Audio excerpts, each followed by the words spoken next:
Boa noite a todos. Nós vamos dar continuidade ao nosso estudo sobre as ressurreições. Hoje iremos falar acerca da ressurreição de Lázaro, depois de termos falado sobre a ressurreição da filha de Jairo, com 12 anos, aquela menina, e a ressurreição do filho da viúva de Naim. Hoje, então, vamos nos reportar à passagem que está em João capítulo 11, a ressurreição de Lázaro de Betânia. Ele vivia com as suas duas irmãs, Marta e Maria, a cerca de 10 km de Jerusalém. E, num certo dia, as duas irmãs aperceberam-se que o seu irmão Lázaro estava doente, gravemente doente. E mandaram um recado a Jesus. Jesus estava junto às margens do Rio Jordão, onde João tinha primeiramente batizado.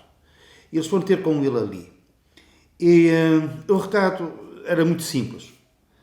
Mandaram-lhe, pois, suas irmãs dizer: Senhor, eis que está enfermo aquele que tu amas. Não citam o nome dele.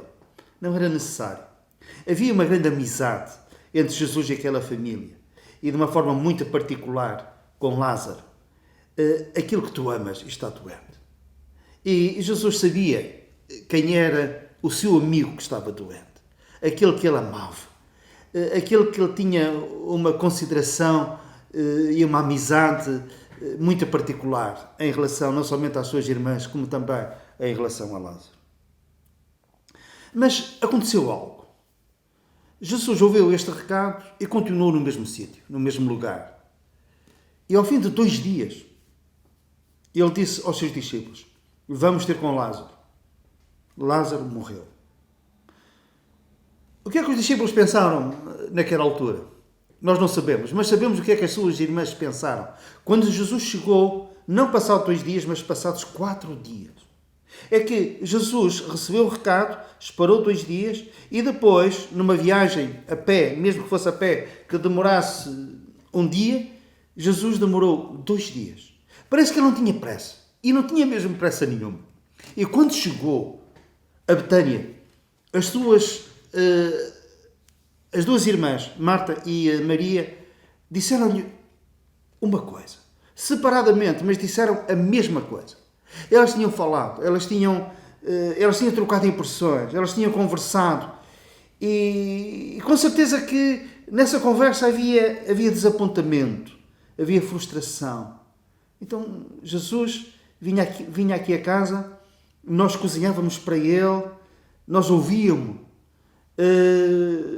nós ficávamos embevecidas com as suas palavras, eram palavras de vida eterna. Ele falava-nos acerca das melhores coisas. E quando a única vez que nós precisamos dele, e era algo tão importante, tão querido para nós, e nós pensávamos que também era para ele. Lázaro estava doente, o seu amigo, a quem ele amava. E quando Jesus chega, passados 4 dias, lemos no capítulo 11 e no versículo 21 o que Marta lhe disse, a irmã de Lázaro. Disse, pois, Marta a Jesus: Senhor, se tu estivesses aqui, meu irmão não teria morrido. E no versículo 32, o que é que nós lemos? Tendo, depois, Maria chegado aonde Jesus estava, disse-lhe: Senhor, se tu estivesses aqui, meu irmão não teria morrido. A mesma frase, as mesmas palavras, o mesmo lamento. Além de haver lamento, aqui uma repreensão educada. Mas também não há dúvidas, temos aqui uma culpabilização. Se tu estivesses aqui, se tu tivesses vindo antes, agora vens quando já não há nada a fazer. Inclusivamente, quando Jesus se dirige ao sepulcro, Marta disse: Senhor, mandaste tirar a pedra do sepulcro, mas olha, ele já foi sepultado há 4 dias, já cheira mal. É como que elas tivessem dito agora já não há tempo para fazer alguma coisa. Eu hoje queríamos falar acerca de várias reações face às demoras de Deus. Nós vimos como Marta e Maria reagiram face à demora que Jesus teve em vir em seu socorro para curar Lázaro, que estava doente. Nós, na nossa carreira cristã, no nosso relacionamento com Deus, na nossa vida cristã, nós temos que lidar e saber lidar. E às vezes lidamos mal com as demoras de Deus. Uns esperam, vão esperando, cada vez de uma forma mais desesperada até, com alguma incredulidade. E até colocam limites de tempo. Põe uma linha vermelha em relação a uma semana, em relação a uns dias, umas horas. E como que se Deus tivesse que estar sujeito ao seu calendário e ao seu relógio. Ressentidos, foram-se embora e não querem mais falar acerca de Deus. Desapontados e feridos na sua alma. Não conseguiram suportar e lidar com as demoras de Deus. Outros face às mesmas demoras, juntam-se ao coro dos murmuradores e dos escarnecedores. Em relação, por exemplo, à promessa da vinda do Senhor Jesus, alguns dizem: onde está a promessa da sua vinda? Porque desde que os pais dormiram, todas as coisas permanecem como desde o princípio. Nos últimos dias virão escarnecedores, andando, seguindo as suas próprias concupiscências e dizendo isto. Jesus disse que voltava, passaram-se os anos, os séculos, nada aconteceu. Onde é que está a promessa da sua vinda? Tudo permanece igual. E muitos, face às demoras de Deus, têm uma reação idêntica a esta. Afinal, nada muda, nada acontece. Parece que há um destino para cada um. Há a sorte. Afinal, não há um plano de Deus. Deus não controla todas as coisas. E por isso, eu caio fora. Mas outros continuam. Face às demoras de Deus. Continuam. O jugo deixou de ser suave. O fardo deixou de ser leve. Fazem as mesmas coisas que faziam antes. Não equacionam desistir da vida cristã. E muito menos do Senhor. Continuam na igreja. Continuam servindo. Mas perderam a alegria no serviço. E já não é o amor que os constrange, que os move. É o sentido de dever e de obrigação. Outros ouviram que o Senhor viria, que viria em seu socorro, não somente para celebrar, mas também para livrar. E a semelhança das 5 virgens loucas, tardando o noivo, tosquenejando, adormeceram, e depois deixaram de ter azeite nas suas lâmpadas, nas suas lamparinas, e sem azeite não há luz, e deixaram de ser um testemunho do Senhor e do seu Evangelho. Tudo isto face às demoras de Deus. Outros vão à luta. Face às demoras de Deus, face aos seus atrasos, em relação àquilo que idealizam, em relação à resposta às suas orações, aos seus desejos e aos seus planos. Eles vão à luta. Em que sentido? O melhor exemplo está em Gênesis capítulo 25. Fala acerca de Isaac. Isaac casou com Rebeca com 40 anos.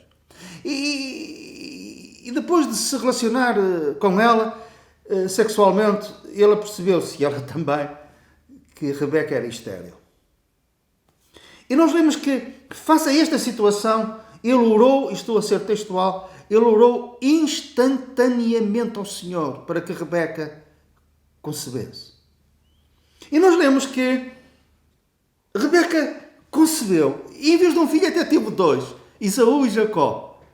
Mas lemos que Isaac começou a orar aos 40 anos. E os filhos nasceram quando ele tinha 60 anos.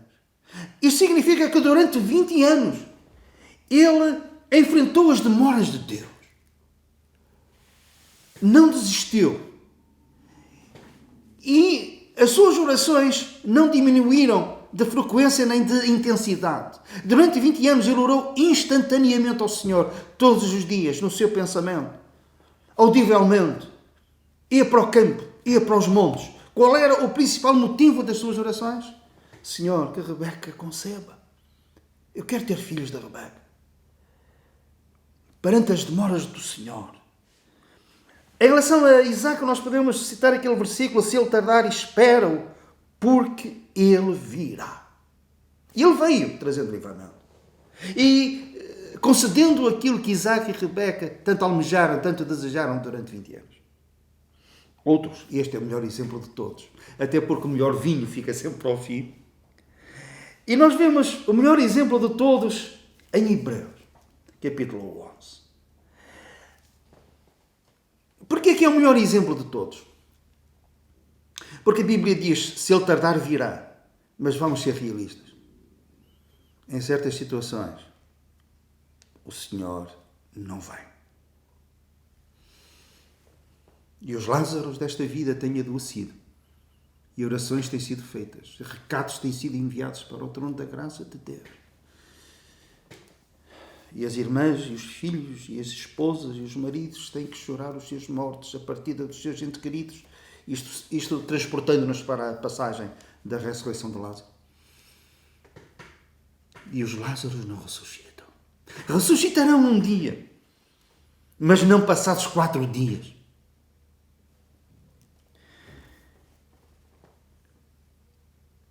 E acreditaram nas promessas de Deus e abraçaram-nas. Como lemos em Hebreus, capítulo 11. Todos estes morreram na fé sem terem recebido as promessas. E eles não receberam, mas morreram na fé. E só morre na fé quem tenha vivido na fé. E apesar de eles esperarem essas promessas, que tardaram e que não se concretizaram nas suas vidas, nas suas gerações, eles morreram na fé sem terem recebido as promessas. Mas como é que eles lidaram com esta demora de Deus? Com este atraso no cumprimento das promessas? Nós lemos, eles viram-nas de longe, creram nelas, abraçaram-nas e confessaram que eram estrangeiros e peregrinos da terra. As promessas não se cumpriram, mas eles viveram como que se elas se tivessem cumprido. Abraçaram-nas. Eles abraçaram as promessas. E deixaram-se influenciar pelas promessas de Deus. Isto é fé. Fé é a certeza das coisas que ainda não aconteceram, que não se concretizaram. Mas vive-se como que se elas já se tivessem concretizado. Eles viram-nos ao longe. E viveram-nos. E viveram essas promessas como se elas já estivessem perto. Viram-nas com a lupa, mas viveram a realidade das mesmas, mesmo sem terem acontecido. E, quanto ao seu testemunho, eles viveram como estrangeiros e peregrinos na terra. Isto é, as suas lâmpadas continuaram com azeite e continuaram a ser luz. Peregrino é aquele que está de passagem rumo a um lugar santo, a um lugar de devoção.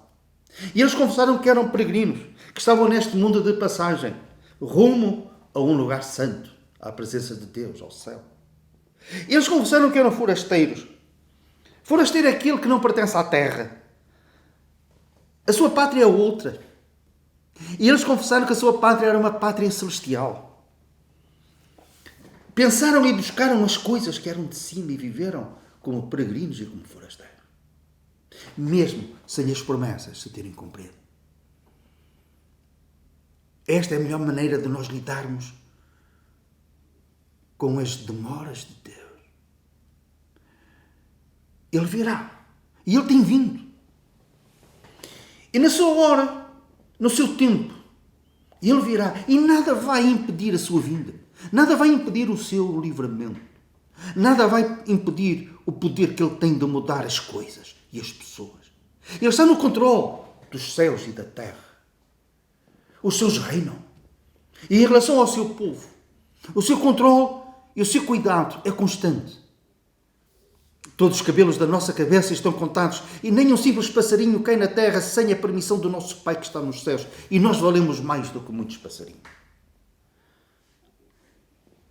Mas se as promessas não se realizarem na nossa vida, não vamos viver com amargura, com desapontamento e muito menos deixar o Senhor e o seu povo.